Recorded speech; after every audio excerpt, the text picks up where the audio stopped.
The sun is down, the sky is black. Micaiah Lyeth stands in the kitchen, freshly returned from a week away on business. He casts a disassociative gaze into the freezer and weighs his options. Yes, he had thought a lot about margaritas between the circle and home, yet, there's something therapeutic about how awful this specific brand of whiskey is. This Lyeth holds himself with something new, a precise form of bashfulness. Not exactly ashamed of his presence, but perhaps a bit apologetic for his resemblance to his father. He resembles Logan in terms of height and cadence, though this Lyeth's sepia skin tone and wiry auburn hair are a bit of an enigmatic mystery. Both is good. He unscrews the lid of the margarita mix, dumps the remaining whiskey inside, gives the concoction a good shake, then takes a sip. Oh. Ugh. It is not good. Actually, It is not terrible. this'll do. He is not picky. Their negotiation conference did not go poorly, but... It did not go well either. No. Perhaps it didn't. His psyche has been paying for it the entire trip home. The world is dizzy and loud and frightening. Things threaten to begin spinning, and he remembers his breath. It's fine. Loosen your tie. In. And out. 1. You get to sleep soon. That's nice, right? In. And out. Yeah, except we still have stuff to do tonight. I can't... And out. 2. On 3. 3. Mike takes another long draw of his drink. Mikhail? Luciana Lyeth peeks in through the open door. Her ashen hair is pinned up with a hairpin struck through the center. She wears a purple-hemmed suit and maintains the same ivory poise of Ellar and Dune. Same neutral grim line in the lips, just something a bit heavier in the eyes. Perhaps kinder, perhaps sharper, perhaps both. She surveys her half-son in that way that one looks at a closed-case mystery years down the line. Still wondering exactly how it happened, but, as with her half-daughter Ellie, it is a case that Logan never bothered to help Luciana solve. What are you doing?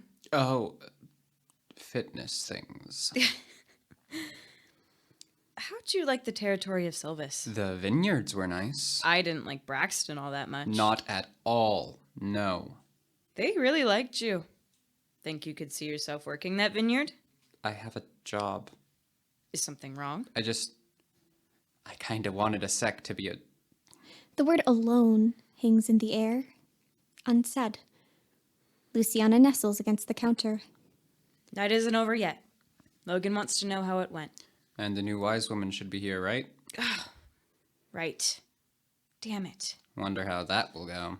I've met her once before. She should work fine. What is that? 2 things that really don't go together.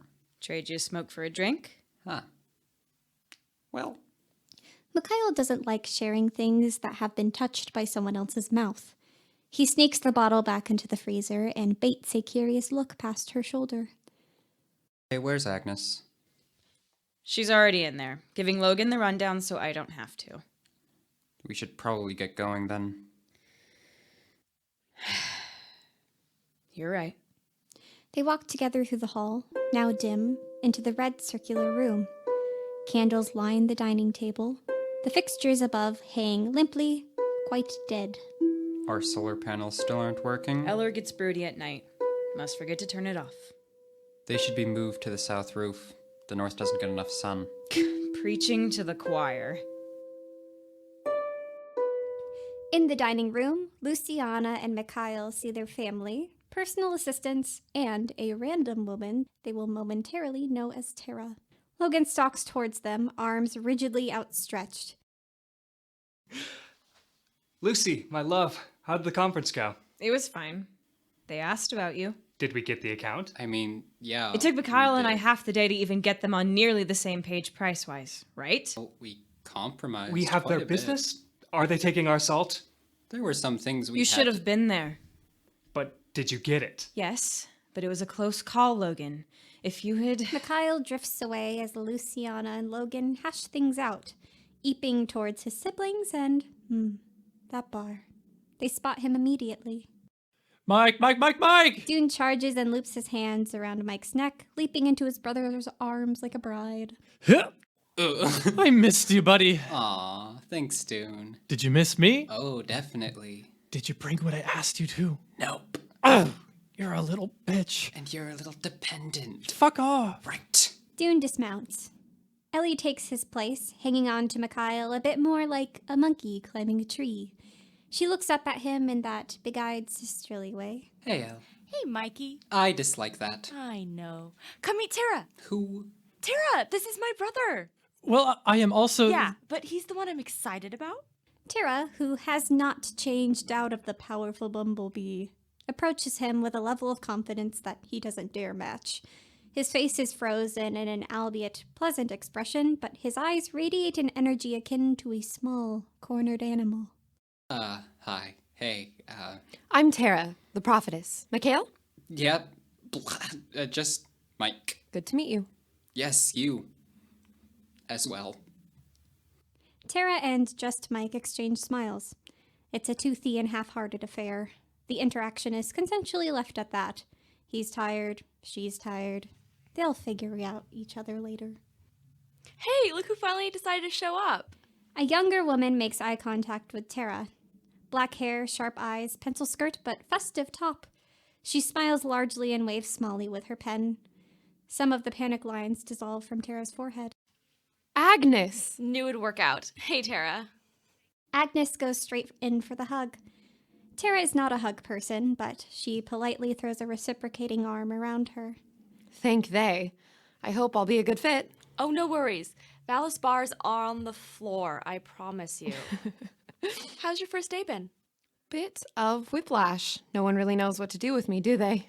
Yeah, totally. And I think it's just jarring for Logan especially because Helga was so lethargic and out of touch and ancient. I have her old room, and she bequeathed me a hoard of quilts. No. Homemade? Oh, yeah. They aren't good. That's so on brand that it's upsetting. How did the Territory Hall meeting go? Hall meetings are usually a pissing contest, but that was whack. Wasn't much of a contest. Oop, got him. Wait, what happened? Ellar has apparated and, oh, he's attempting to smile. He seems just as pleased with life as he did when Terra punched him with her staff. It has left a small red line. Terra eyes it, hoping her shame can projectile heal the wound. It does not. Ellar! Hey! Ellar boy! Hey. Hi, Ellar. Fuck you guys too. Hello, Agnes. Hey, you. Ellar's eyes dilate. Agnes's mouth twitches. Interesting. Terra thinks. Noteworthy, I hint. Luciana has broken off from Logan. The siblings part ways for their mom. Ellie, Dune, and Ellar exchange the I missed you pleasantries. She returns them with half a heart, quickly turning to Terra. There is no pleasantry, but Terra actually finds this rather satisfying. I've heard so much about you. Mostly good things. Have they been causing you trouble? I'm sure it's no more than the normal amount.